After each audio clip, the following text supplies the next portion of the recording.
Hai teman-teman semuanya, jumpa lagi dengan channel Karyaman. Kali ini kita berjumpa lagi terkait dengan pertanyaan seputar kelapa bido.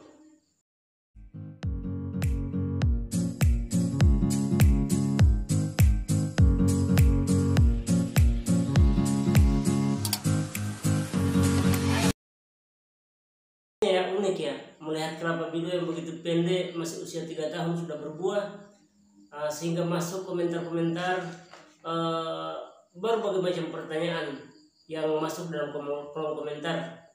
Perlu sampaikan bahwa kelapa bido bukan masuk dalam kelapa genja, bukan masuk dalam kategori kelapa genja ya, masuk dalam kategori kelapa dalam. Makanya nama lengkapnya kelapa dalam varietas bido, itu nama lengkapnya. Nah, ada yang menarik nih, pertanyaan dari subscriber yang dari Sumatera. Pertanyaan seperti ini, apakah kelapa bido bisa tumbuh di Sumatera? Nah, pertanyaan ini membutuhkan waktu yang cukup lama, tapi tidak sampai bertahun-tahun. Saya hanya menguji dalam beberapa.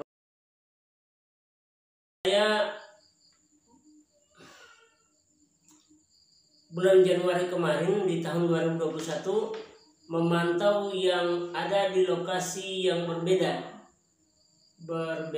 dengan lokasi yang ada di Desa Bido, tetapi masih dalam Kabupaten Kepulauan Morotai. Nah, di sana juga tumbuh baik, tetapi kelapa bido yang tadinya tumbuh di bibir pantai, yang ini tumbuh di dataran tinggi. Berarti sudah satu kategori yang sudah bisa dijawab bahwa kelapa bido juga bisa beradaptasi pada dataran tinggi. Itu yang pertama. Yang kedua, bulan Desember tahun 2020 saya membawa 2 buah kelapa bido dan saya bawa dari Morotai ke Gorontalo dan saya uji di Gorontalo.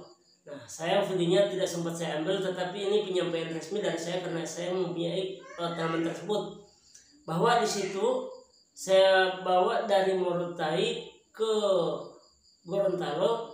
Gorontalo itu kota yang provinsi ya, provinsi yang dimekarkan dari provinsi Sulut, daerah Manado, sehingga menjadi provinsi yang satu. Jadi letaknya ada di antara kota Palu dan kota Manado, itulah Gorontalo. Nah, di Gorontalo saya tanam di dataran tinggi. Alhamdulillah juga tumbuh, menandakan mempunyai tanda-tanda akan tumbuh dengan baik dan insya Allah akan berbuah dalam jangka waktu yang seperti yang ada di Desa Bido, Pulau Morotai. Di sana tumbuh dan berbuah pada usia 3 tahun. Selalu seperti itu ya. Nah, terkait dengan pertanyaan yang subscriber yang dari Sumatera, bahwa apakah di Sumatera bisa tumbuh?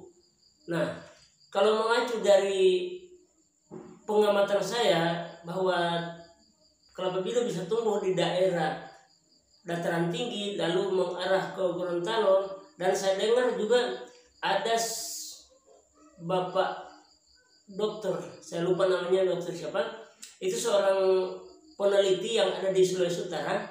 Beliau mempunyai lahan kecil ya, barangkali cuma sebagai pengujian, dan beliau juga sudah meneliti di sana bahwa kelapa bido bisa tumbuh baik. Entah sudah berbuah atau belum, saya juga belum sempat berkomunikasi dan belum sempat berkunjung ke daerah Manado melihat kelapa bido langsung. Tetapi yang jelas saya dengar informasi yang meyakinkan bahwa kelapa bido tumbuh baik di daerah Manado. Nah, apa salahnya Anda menguji entah di daerah Kalimantan, di daerah mana saja, di daerah Sumatera yang tadi bertanya tuh. Nah, apa salahnya Anda menguji? Anda beli barang 10, 20, bahkan beberapa buah kelapa bido, Anda uji di sana, tidak ada salahnya. Nah, ada lagi pertanyaan yang satu nih. Pesan bibit bagaimana caranya? Nah, ini saya jawab sekaligus dengan pertanyaan. kalau pesan bibit di mana? Nah, bagaimana caranya dan di mana saya akan jawab sekaligus. Nah, caranya seperti ini teman-teman. Caranya kita pesan lewat penangkar benih yang resmi. Kalau yang di sana itu hanya 2 penangkar benih yang resmi di Morotai ya, yaitu Pak Sakyosmala dan Pak Haddad.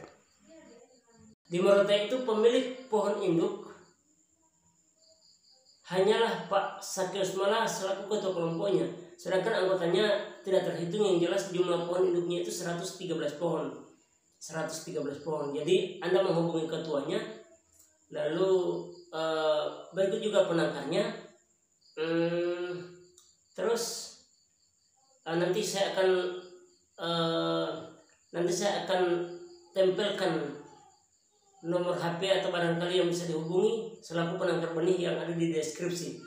Oke. Nah, nih. Nah, bagaimana caranya untuk memesan bibit? Yang jelas penangkar akan bermohon ke instansi terkait atau ke Balai Besar Perbenihan untuk dapat disertifikasi dulu bibitnya, lalu dapat dikirim. Tetapi sebelum itu harus minta izin dari daerah. Memang cukup ketat pengiriman kelapa bibit ya, karena memang agak unik. Terus minta izin juga di karantina tumbuhan yang ada di pelabuhan ataupun di bandar udara. Kalau Anda kirim lewat kargo berarti bandar udara, tapi kalau Anda kirim lewat kapal laut berarti di karantina tumbuhan. Oke. Lalu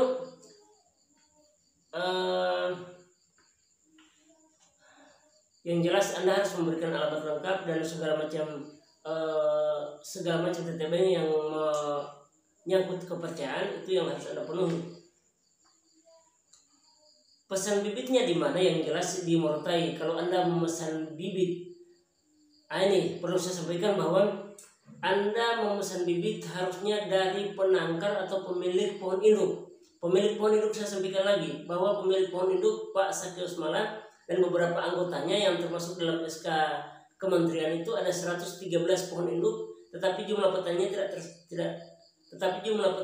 tidak tertuang di situ. Yang jelas pohon induk hanya 113 pohon. Nah, atau ke penangkar benih kelapa ada juga di sana. Terus resiko membeli kelapa bidor di sembarang tempat. Banyak isu yang beredar di Morotai bahwa masyarakat di situ tidak berani menjamin kalau Anda membeli kelapa bidor di sembarang tempat, pemilik kelapa bidor yang ada di desa bidor tidak akan menjamin keasliannya. Nih, mungkin itu dulu jawaban yang akan saya sampaikan dalam hal menyangkut kelapa bidor. Dan jangan lupa subscribe jika Anda senang dengan video ini.